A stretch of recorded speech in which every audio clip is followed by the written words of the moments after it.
YouTube, Sandy Frank here. This week's episode of Hobby Talk, I wanted to talk about something I've changed in my strategies of collecting in this past few years, and just wanted to tell you how it's going with this. When I first started collecting cards, I'm talking about more in the card world, I would get into breaks, get some, a hit here or there.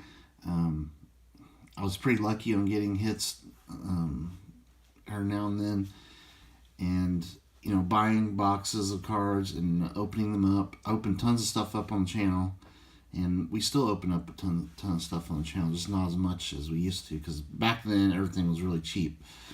But as prices of sealed stuff has gone up, I've kind of shifted my collecting focus, maybe farther away from,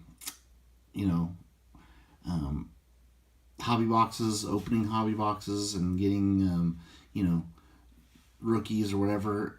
At first it was that, and then it went to grading that stuff. And now I've gone through a lot of that stuff with grading and did really well with grading. But now I don't open as much stuff, so I'm not getting, and definitely not doing breaks. So my collecting habits have shifted way more towards collecting sealed boxes. And I don't know if it's really collecting sealed boxes more than that. I think it's more like just holding them and hoping that someday they'll be worth more. And if they're not, I'll bust them, rip them on the channel. So it's been really fun. But if you do go this way, I will say, once in a while you get that itch to rip things. We do our baller box openings every month.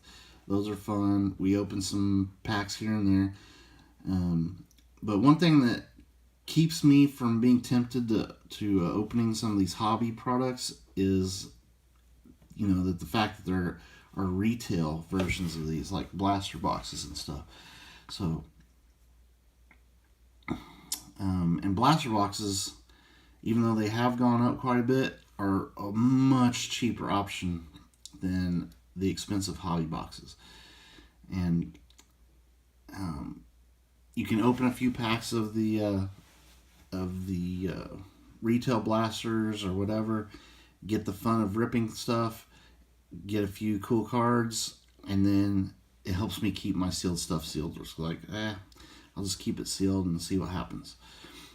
And that I think that's a really good way for me to going forward, because like, for instance, like this, here's a box that's done really well keeping it sealed.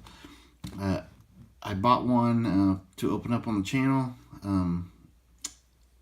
as far as like baller boxes and stuff, but I'm starting to wonder if I should just keep that box sealed. I bought one to keep sealed and one for the baller box openings, and I'm kind of like on the fence of whether I should even open it for baller box, because I was able to find some blasters of this,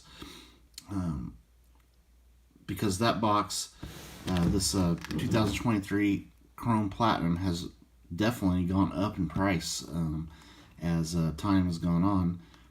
And I mean, it's got a decent rookie class, but it's the card design that was really nice. It's based on the 1954 card design. These, I think, have gone up too, the 2022 Topps Chrome Platinum. And I've been trying to collect one of each year as they make the Topps Chrome Platinums. They started these in 2021. And I'm doing that mainly because I missed out on a lot of these card designs when they were in Heritage many years ago. And when they started back up in 2021 with these Chrome versions, I decided, I'm going to keep a box of these sealed for a collection. Bowman's Best. I mean, Bowman's Best always goes up in time as a sealed product. Topps Chrome this year, it's actually been going up too. and it's surprising because they printed tons of this stuff. But there's some good rookies in this set. Some really interesting hits you can hit in there.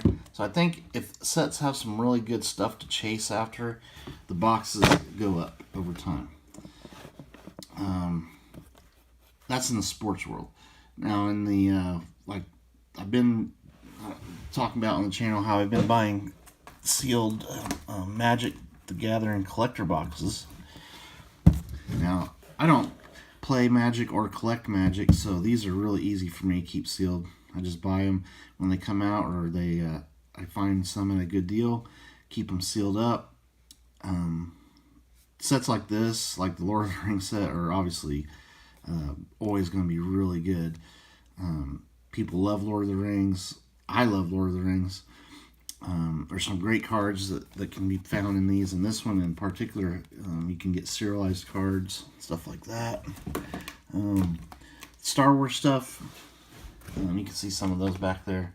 The Star Wars sealed stuff. I've been doing this for a few years now. When a new set comes out, open a box on the channel. Maybe get in some breaks when it came out, and then keep 2 boxes sealed for future, whether I want to do cheap box openings in the future, or if I want to actually sell packs on the channel. So I have 2 of each hobby box that's come out like in the last few years. Pokemon, I've always done Pokemon that way, where I will keep boxes sealed. That's been very successful. But the bad side of keeping and collecting sealed boxes is you have to have great patience, because sealed box prices go up very slowly. Not like individual cards will go up, shoot up very quickly. Sealed boxes tend to, maybe there's a dip when maybe a product is not received very well at first, but eventually it'll find its bottom and then slowly go up over time. Now stuff like this has kind of already found its bottom and is already going up, but let me think. Like 2022 Topps Gypsy Queen, not a very good set. Not many good rookies in there. Those boxes, when they first came out, I thought were a pretty good price, so I bought some. They kept trickling down. I think they're still trickling down. They have not found a bottom yet, but it's because there's not a lot of great hit potential in those boxes. So that was a bad one for me to pick to buy a sealed box of. I think I actually even opened them up on the channel. I gave up waiting for them. So I have some packs still for my baller box openings. But like Allen Ginter stuff, usually very good to buy a sealed box and put away. Obviously, like Pokemon, MetaZoo was a really bad one to buy boxes of and keep sealed, because they went under and went bankrupt. The game is dead. The boxes are always going to be languishing very cheaply. Until at some point the boxes will eventually, after I'm long dead and gone, those boxes will finally dry up and maybe start going up in value as people just open them for because the cards are really cool.